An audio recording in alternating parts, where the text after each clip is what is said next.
Officers, y'all need to understand something. I've been working here for 11 years. His name is Michael Webb, Senior Transportation Security Officer, Concourse D, Terminal 3, George Bush Intercontinental Airport, Houston, Texas. 11 years on the job. Not 11 years of service, but 11 years of access. And access, it turns out, was the only thing anyone needed to run one of the most brazen smuggling operations ever caught inside a U.S. airport. For 28 months, Webb used his badge, his keycard, and his knowledge of every blind spot in that building to wave bags through. Bags that never touched a scanner, never went through imaging, never got checked by anyone. Those bags belonged to a cartel network running product across 4 states. By the time investigators caught up with him, the operation had moved an estimated $2.3 million in narcotics through a single checkpoint. He now faces 7 federal counts. Maximum sentence, 94 years. $2.3 million. 7 counts, 94 years. Let's go back to the beginning. Every single time you walk through airport security, you are trusting a system. You trust that the machines work, that the rules are followed, and most of all, that the person standing at that checkpoint is on your side. But what happens when the system is broken from the inside, and the officer running the scanner is the one waving the drugs through? Drop your answer in the comments right now. Have you ever felt like airport security was just theater? This channel goes deep into real body cam footage, surveillance records, and federal case files to show you exactly how these crimes are pulled off and exactly how they get caught. Subscribe and hit the notification bell. You will not want to miss what comes next. Michael Anthony Webb was born in 1981 in Beaumont, Texas, about an hour east of Houston, in the part of the state where oil refineries line the horizon and the air carries a faint smell of sulfur on most days. It wasn't a wealthy area. It wasn't a desperate one either. It was the kind of place where families worked steady jobs, kept their heads down, and measured security not by how much they had, but by how little could be taken away. His father drove tanker trucks. His mother handled dispatch for a regional bus company. Together they kept the lights on, the fridge stocked, and the bills mostly paid, but there wasn't much cushion. One lost shift, one unexpected bill, and the whole thing could wobble. Michael grew up understanding that without anyone having to say it out loud. What got said out loud was this: get a government job. In the Webb household, structure wasn't just a habit, it was a belief system. Shift times were respected, routines were kept. His father's union card hung framed on the living room wall, right next to a school photo of Michael from 3rd grade. The message was simple, and it was daily. A government job comes with a pension. A government job means nobody can pull the rug out from under you. Michael listened. More than that, he absorbed it. His high school guidance counselor noticed something about him early on. In a recommendation letter she wrote in 1999, a letter that would later be pulled out of a filing cabinet and entered into federal evidence, she described Michael Webb as having an unusually developed instinct for process. She meant it as a compliment. What she was really saying was that he didn't just learn how systems worked. He understood why they were built that way, which meant he could also see the places where they fell short. In 2003, he applied to the Transportation Security Administration. The agency was barely 2 years old at the time, still growing fast, still hiring anyone who could clear a background check and handle a long shift on their feet. Webb cleared everything. He got the job at George Bush Intercontinental Airport. He put on the uniform, clipped on the badge, and walked through those doors. He never walked back out as a free man. For the first 8 years, Michael Webb was exactly what the TSA wanted him to be. He kept his head down, showed up on time, and did the work without complaint. By 2007, that consistency paid off. He was promoted to lead security officer, a title that came with a pale blue lanyard swap and a modest pay increase. Maybe $400 more a month. Not life-changing money, but a signal that the agency had noticed him. His supervisor at the time later told investigators that Webb was the person I called when I needed something done quietly. It was meant as high praise, and at the time, it was. 3 years later, in 2010, Webb was moved into one of the most important and least visible roles in the entire terminal. He was assigned to Concourse D's checked baggage screening operation. This is the room most travelers never think about. Your bag disappears at the check-in counter, and you assume it goes straight to the plane. What actually happens is it passes through a secured processing area where trained officers run it through imaging systems before it ever gets near an aircraft. One federal prosecutor, writing in court filings years later, called this room the seam in the garment. It's the exact point where bags leave public view and enter a controlled zone with almost no outside oversight. Webb thrived there. His coworkers described him as calm when things got stressful, sharp when it came to reading imaging screens, and steady enough to be left alone without anyone worrying about it. He trained newer officers. He picked up extra shifts when the schedule ran short. In more than a decade on the job, he never once received a formal disciplinary write-up. Ask anyone who worked alongside him, and they would have told you the same thing. Michael Webb was one of the most dependable people on that floor. Supervisors trusted him. Newer staff looked up to him. The agency leaned on him. That trust, built carefully over 11 years, was not wasted. It was stored. Webb understood better than anyone what his reputation was worth inside that building. And at some point, he made a quiet decision to find out what it was worth outside of it. He was about to put everything up for sale. Here is how airport baggage screening is supposed to work. When you drop your suitcase at the check-in counter, it doesn't just roll onto a cart and head straight to the plane. It enters a processing system. The bag travels by conveyor belt into what's called an explosive detection system, a large imaging tunnel that uses CT scanning technology to look inside every bag without opening it.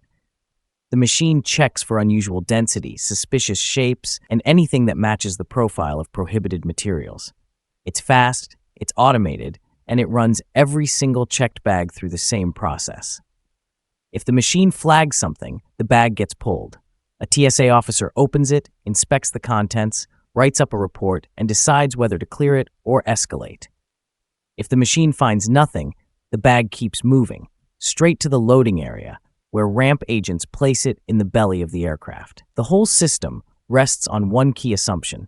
The imaging tunnel is the gatekeeper. Everything has to go through it. The human officer exists as a backup for the cases the machine catches, not as the primary line of defense. That assumption is reasonable. It is also the exact place where the system breaks. The imaging tunnel only screens bags that are actually fed into it. It has no way to catch a bag that never enters the line in the first place. A bag walked directly into the loading zone through a side door, bypassing the tunnel entirely. The people who designed the system knew this was a potential weak point. Their solution was physical. The doors leading to the conveyor loading area are keycard restricted. Only certified TSA personnel can open them. For 11 years, Michael Webb carried one of those keycards, but by his 9th year on the job, he had something the designers of that system never accounted for. He knew the exact location of every security camera in the Concourse D back corridor. He knew that 3 of them ran on a 14-second blind rotation, 14 seconds where the footage showed nothing. He had spent years helping write the shift schedule, which meant he also knew precisely when the fewest eyes were on that part of the building. The system trusted insiders because it was built by people who assumed insiders had nothing to gain. That assumption was about to cost everyone. The turning point, federal prosecutors argue, was a Tuesday in March 2021. 6 weeks earlier, Webb's ex-wife had filed for an emergency change to their custody agreement. Lawyers cost money. Court dates cost money. He had already taken out a second mortgage on his home in Humble, Texas, a detail pulled directly from Harris County property records and later highlighted by prosecutors as proof of just how much financial pressure he was under. By early 2021, Michael Webb was stretched thin and running out of options. That's when the approach came. The man who made contact is identified in early court filings under the placeholder name Darnell Futures, a stand-in used before the sealed indictment was made public. Federal documents describe him as a mid-level coordinator for a Sinaloa-affiliated drug distribution cell based in South Houston.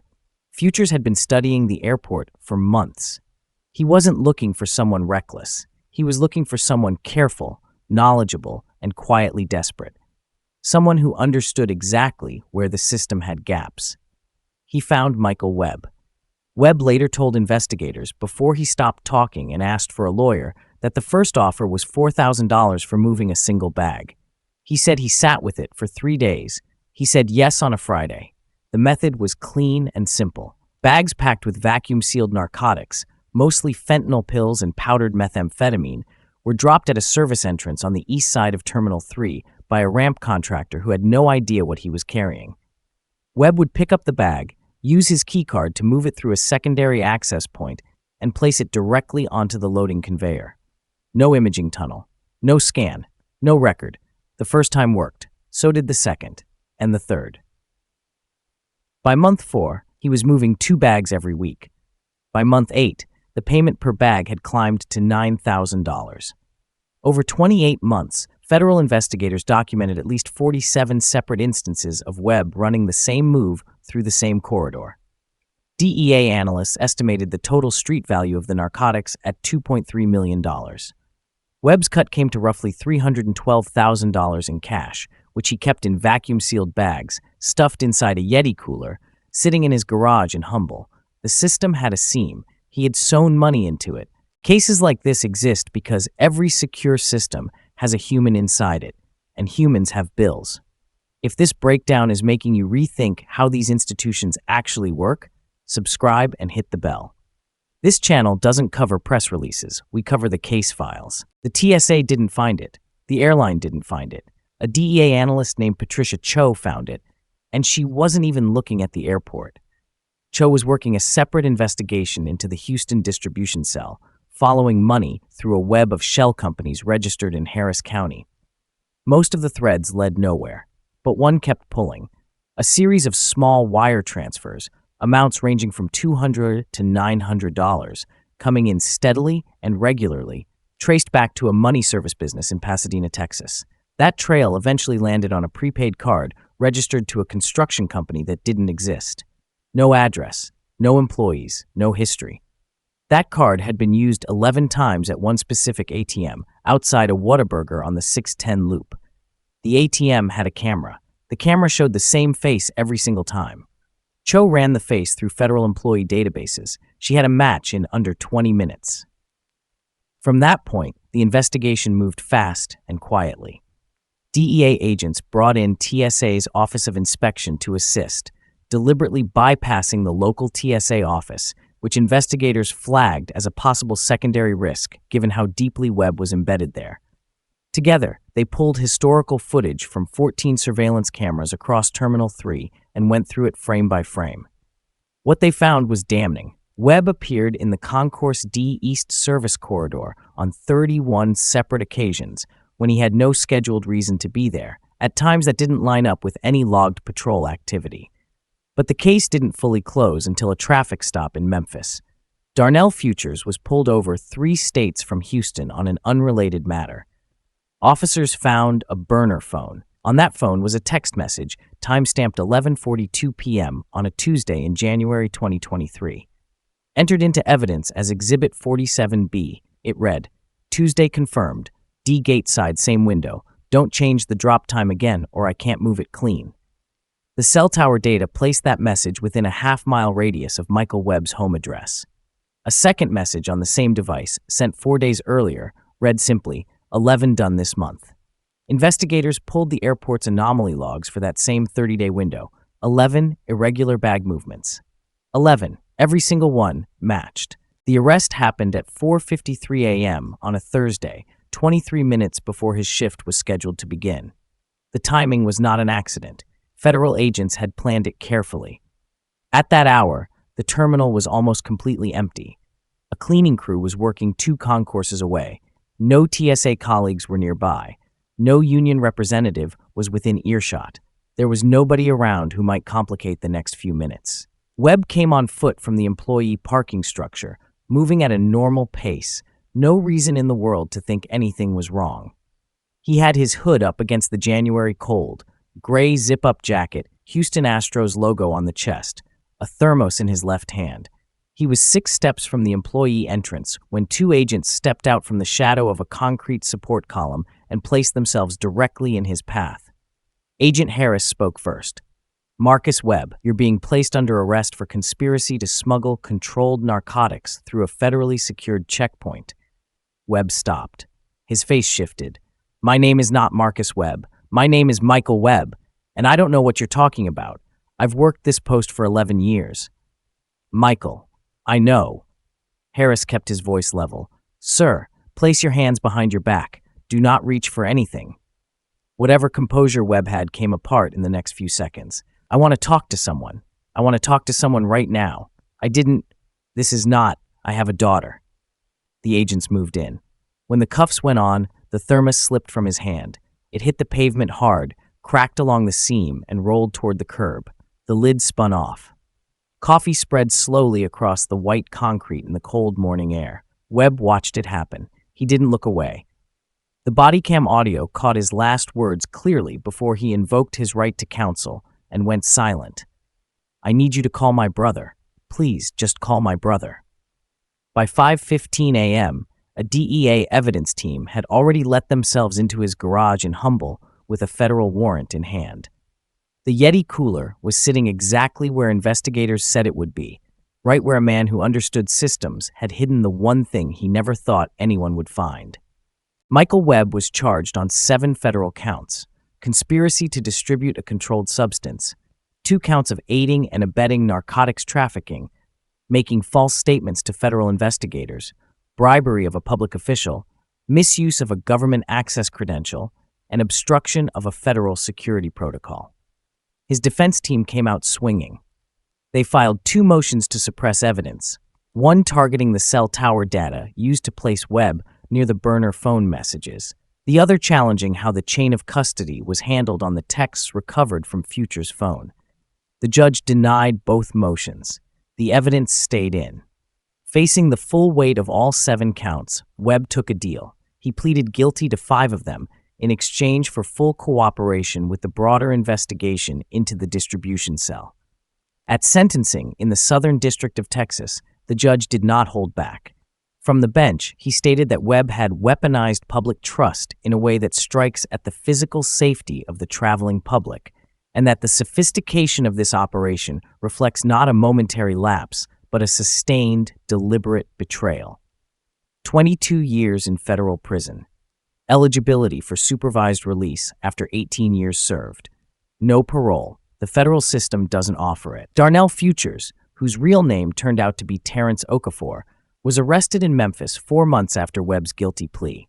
He is currently awaiting trial on federal RICO charges alongside 6 co-defendants.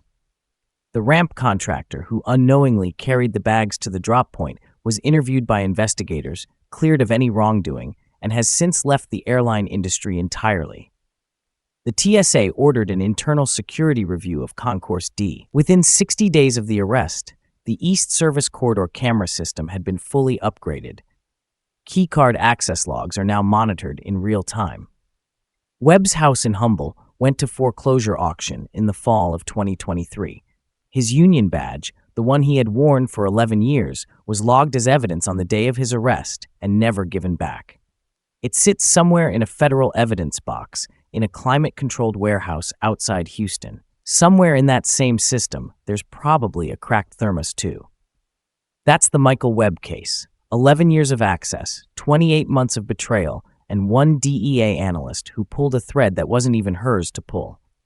Next video, a Customs and Border Protection officer who built a second income running a shadow import network and got caught by his own son's school project.